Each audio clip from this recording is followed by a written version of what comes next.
Here we are in Richardson Lake in Peg 1 with Brian Stevens, one of the club's bailiffs. Brian, what do you like about fishing this lake? Fishing on this lake, inconsistent. You can get very big bags of 3 tenths, bags of 80 pound or so have been recorded in local matches. Some days you can struggle to actually catch fish on the nature of the water. And what do you think makes it, as a match venue, so interesting? I think the biggest thing on the lake is the inconsistency of winning pegs. Once the draws are being made, most weeks, nobody's really sure of where the weights are going to come from, and that makes it a fairly even venue. Yeah, and you've done well in a lot of the matches here. On a number of pegs, Brian, especially in winter. Yes. The winter fishing is obviously different, but you can get reasonable bags of bream and skimmers in the winter months, fishing with squat, ground bait, pinky, that sort of thing. And dare I say it, I've had 1 or 2 results myself. So yeah, but it is what it is. And it's never 2 weeks the same. I think that's one of the charms about it. It's not a predictable venue. No, it's not. Constantly Definitely changing. not that. And do you think the fact that it's not a carp venue helps make it so? Yeah. Definitely. So even though we've actually got a few carp in here, but they don't show very often, luckily enough. And the lack of carp makes it a good fishery, in my opinion, and I think a lot of other people. Yeah, an interesting place to fish. Interesting. Very interesting fishery. Yeah. No, thanks very much, Brian. Yeah. See you later. Yeah. Oh, see, we're fishing here.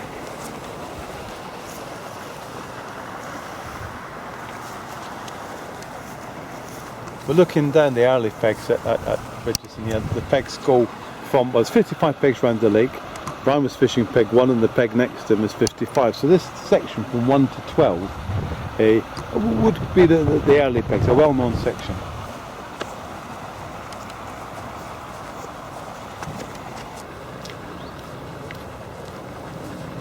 Let's see you casting. Good cast. Wow, cracker. Now, this is young Michael. He's 6 years old and he's one of our regulars at the Saturday morning coachings here. He's also got a certain family relationship to me. He's my youngest son. Michael, how good's the fishing at Marsh Farm? Very good. Michael, have you caught any fish today? Yep. What have you caught? 1 bream and 1 tench. And how big was the tench? About 1 pound? Yeah, and how big was the bream? Bigger? 2 pound. Oh, yeah. And are you, Michael, tell me the truth, are you fishing on your own or am I really casting for you? On my own. Okay, what do you like about coming to Marsh Farm? I like how there's fish small and big. Yeah. And there's more facilities here than Broadwater. Yeah, so what have you got? You got a shop? Yeah. Toilet? Yeah. Yeah. Good toilets? Yep. Yeah, and what's the shop like? Very good quality stuff, so it's a great shop. Good. Do you think that tip's going to go around, Michael? I might. I certainly think it will. Can you play fish yourself? Can you manage it all yourself? Yeah. Yeah, you sure? Yeah. You sure? Okay, Michael, I'll let you get on with it. Best of luck. Thanks. Here we are down the bottom of this first straight. This is peg 9, 10, and then you enter a slightly different part of the lake where it opens out. Now what you've got is a large dog leg, and these pegs, 11, 12, 13, 14, are, well, the feature pegs. So you've got this extra width here. With a bit more. They're not always match-winning pegs, this is the point we're making, but they are good pegs. Have a look at this. This is peg 11. And you've got 27, 28 metre chuck across there, and you've got two open islands and plenty of water. And as it fans round, these pegs have got a bit more space. So this area here, 10 to 14, are the widest pegs in the venue.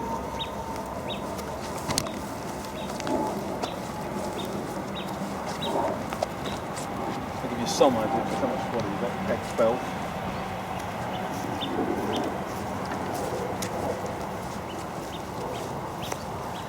Gentleman here. You catching? A few tench earlier on, but it's gone really quiet and just lots of little ones. That's all I'm doing. Plenty of bites though. Well, chop and change the baits, it was working, but it's very quiet really. It is.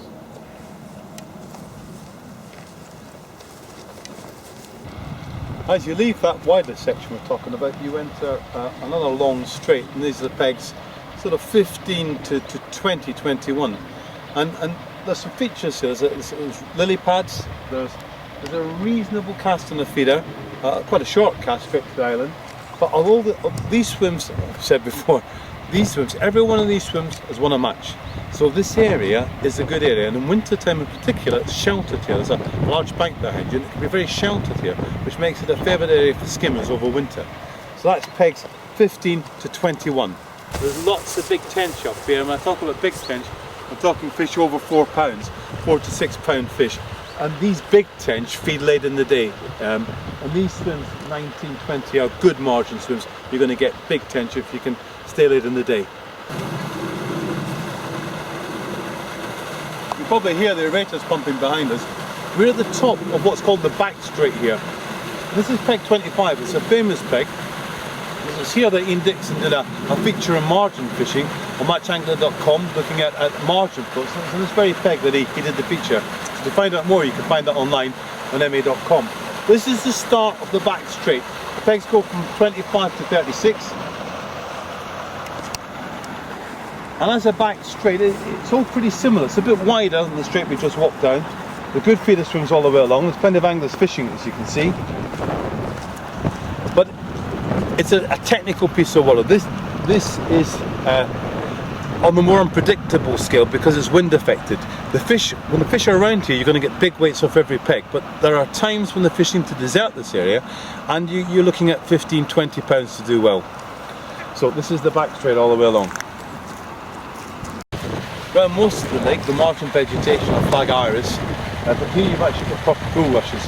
And what you've got here is a different sort of margin. If you look at that, in terms of features and margin features, you've got a large mat of roots, of course, extending out, and the fish hang on along that. And these rush swims go up to peg 43 roughly, so you've got a whole line of them.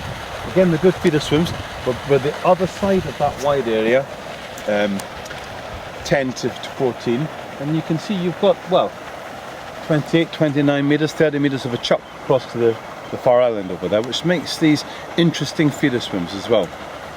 And these are pegs 36 to 43. I've got this sort of profile with the rushes down the side. I'm just walking along this section with these featured pegs with the rushes along them.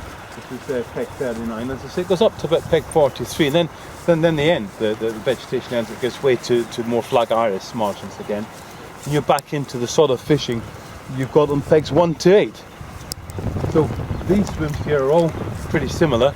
You do want to use reasonably sturdy tackle if you're going to fish against these rushes, because these tench will go straight into them. But it can be very exciting fishing. Now, if you look opposite us there through that gap, you're looking over there to peg 11, and the next section we got from 43 up to 55, I suppose, is the mirror image of pegs 1 to 12. It's a long straight arm with good swims. They're all good swims, as we've said before, on their day. But you've got good feeder swims, waggler and pole swims.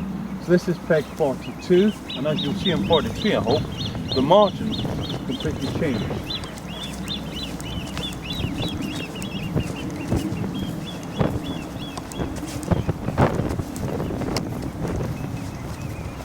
This is the last of what you might call the rushes pegs, and then we're into a more typical margin further up. But they're all good draws. Every peg's a good draw here on its day, and the question is coming on the right day, I suppose. Now we are at peg 44, and if you look at both margins, you can see this transition. You've got back into a more typical Marsh Farm margin, and across at the back of the island over there, we're opposite peg 9. here roughly, peg 9. And this section goes all the way up now to the top, to peg 55, and then peg 1 takes you back on the circuit again. There's a wider area here, which is well known for skimmers and bream, around about peg 47, 48, and again you can see it opening up, and you've got cracking feeder swims, and very good waggler swims, especially in spring in this area, the waggler.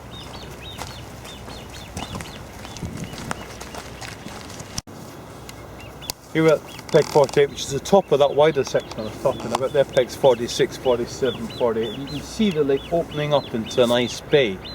Now, as an area for bream in particular, these bays here and on pegs 5, 6, 7, where I was fishing earlier on the other bank, these large bays are good feature swims for feeder fishing, certainly. On the pole it's a bit different. You've got a pretty standard margin all the way around about 5-6 metres out, but for feeder fishing this extra distance seems to make a difference, holds fish a little bit better.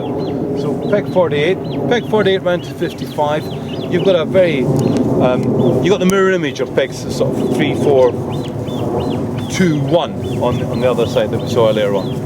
We'll come and have a look, finish off the tour of the lake at the top. And all the way around you've got the same thing. We've got an access road, we've got disabled parking bays, satellite parking all the way around the lake, all the same, which is a good feature here. And we've got flat access swims. So as far as we can, the venue is accessible and is enjoyed and used by anglers of all abilities and ages, as we've seen. We'll finish off here at the top.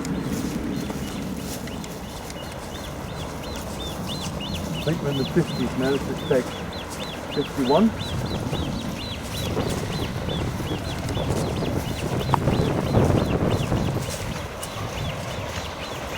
If you just come up to here and look across,